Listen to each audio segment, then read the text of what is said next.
Assalamualaikum warahmatullahi wabarakatuh. Selamat datang kembali di channel kita kaji TMA Channel. Pada pertemuan kali ini kita akan membahas huruf-huruf hijaiyah dan harkat-harkatnya.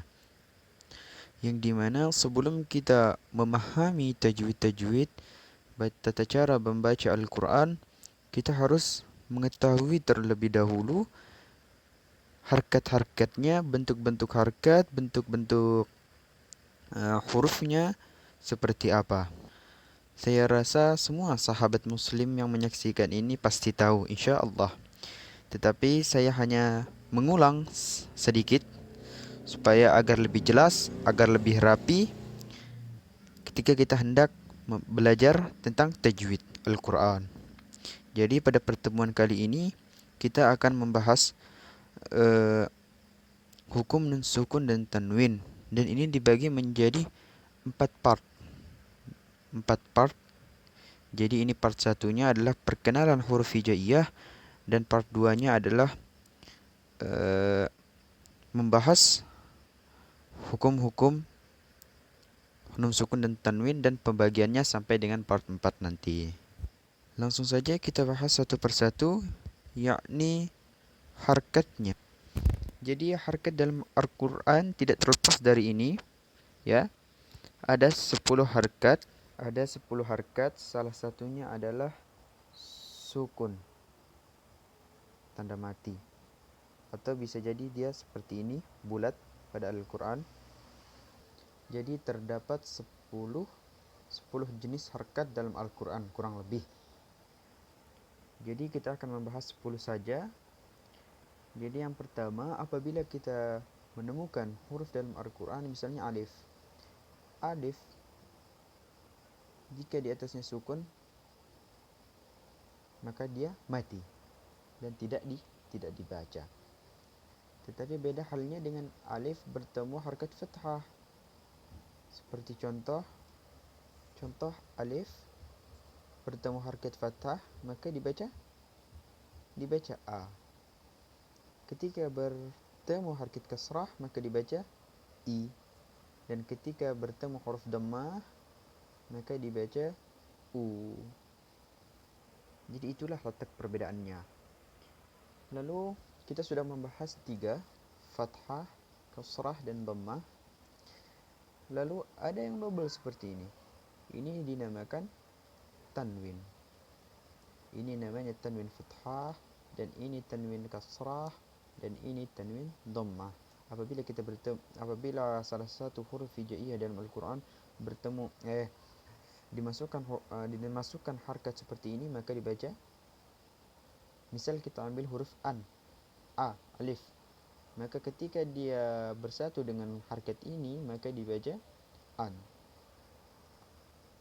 Jika dia bersatu dengan huruf kasrahnya, maka dia dibaca in. Lalu jika bertemu dengan huruf dhammatainnya, maka dibaca un. Lalu selanjutnya adalah harkat panjang ini. Jadi ini apabila alif sampai ya, jika digabungkan dengan huruf ini, misal seperti ini, alif, maka dia dibaca panjang, 2 harkat. Lalu jika dia bertemu yang kasrahnya, dibaca i. Dan jika dia bertemu yang dhammah panjangnya, menjadi u. Jadi jelas a, i, u, ba. Jadi cara bacanya pun tetap jelas. Beda halnya dengan sukun, maka dia tidak dibaca. Selanjutnya adalah huruf hijaiyah. Saya rasa semua pasti tahu huruf ini, karena ketika kita hendak membaca Al-Quran, pastilah kita bertemu dengan huruf-huruf ini. Adapun huruf-hurufnya adalah kita masukkan semuanya menjadi huruf fathah, seperti ini. Sebagai salah satu contohnya, maka kita memberikan fathah kepada seluruh huruf hijaiyah ini agar cara bacanya bisa kita jelaskan. Seperti misalnya alif, jika tidak ada harakat maka dia hanya huruf bernama alif. Tetapi jika dia memiliki harkat, entah itu fathah, kasrah maupun dhammah, maka cara bacanya beda. Maka kita ambil contoh semuanya fathah, ya. Semuanya fathah, maka ini dibaca a, ba, ta, sa, ja, ha, ja, bukan jim. Karena kalau jim dia belum berharkat, entah itu fathah, kasrah maupun dhammah. Maka ketika sudah berharkat maka dibaca sesuai dengan harkatnya. Jika ini sudah berharkat maka dibaca ja, bukan jim. Maka kita baca ja. Seterusnya ha, kha, da, za, za. Lidah digigit sedikit di ujung lidah, jadi artinya lidah itu agak dikeluarkan sedikit di depan gigi. Beda halnya dengan za. Ini za, ini za. Lanjut. Za, ra, za, sa, sha. Sa, sha. Bukan sin, bukan sin, karena ini sudah berharkat. Jika dia belum berharkat maka kita sebut dia adalah sin. Karena sudah berharkat kita sebut sa. Sha, ini tha, ini sha. Seterusnya ada so. So karena sudah berharkat.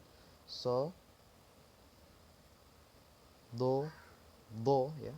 So, do, to, zo, ain, ghain. Jika belum berharkat ini disebut ain. Ain di tenggorokan, ain, ghain. Ketika sudah berharkat maka dibaca